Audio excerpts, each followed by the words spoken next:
تو ہم نبی کی سیرت میں دیکھتے ہیں ہر کام ایک سوچ کے ہو رہا ہے, ایک طریقے سے ہو رہا ہے. تو آگے ہم دیکھتے ہیں رسول اللہ صلی اللہ علیہ وسلم نے جو سفیر بنائے ہیں مختلف ملکوں میں بھیجنے کے لیے, ان سفیروں میں آپ نے یہ نہیں کہا کہ جس کو چاہے اٹھا کے بھیج دو. مدد کہاں سے آئے گی؟ بادشاہ کے دل کو نرم کرنا کس کا کام ہے؟ اللہ کا کام ہے. یہاں دعا مانگوں گا میں, جس کو چاہو بھیج دو. نا, جتنے سفیر آپ نے ملکوں میں بھیجے ہیں نا بادشاہوں سے بات کرنے کے لیے, ان کی پرسنالٹی کو بھی بہت دیکھا گیا ہے کہ وہ قداور تھے, خوبصورت تھے, بلیغ تھے, بات کرنا جانتے تھے.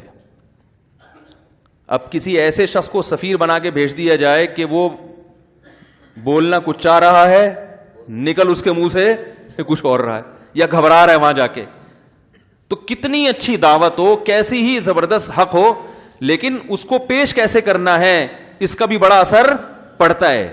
دنیا کے حکام ہیں یہ.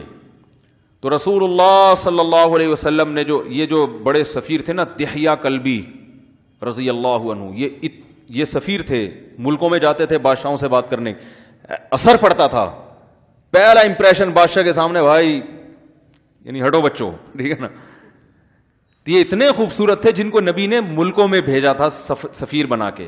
اتنے خوبصورت, آپ نے یہ تو سنا ہوگا نا کہ جو کوئی بہت خوبصورت عورت ہو فتنے کا سبب بنتی ہے, پردے کا حکم دیا ہے نا اس کو.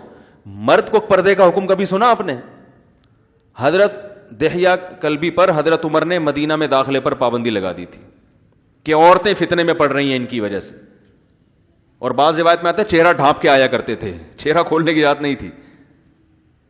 تو ایسی پرسنالٹی جب روم اور فارس کے بادشاہ کے سامنے جا کے کھڑی ہوگی تو بادشاہ تھر تھر کانپے گا, بولے گا بھائی آسان نہیں ہے ان سے بات کرنا.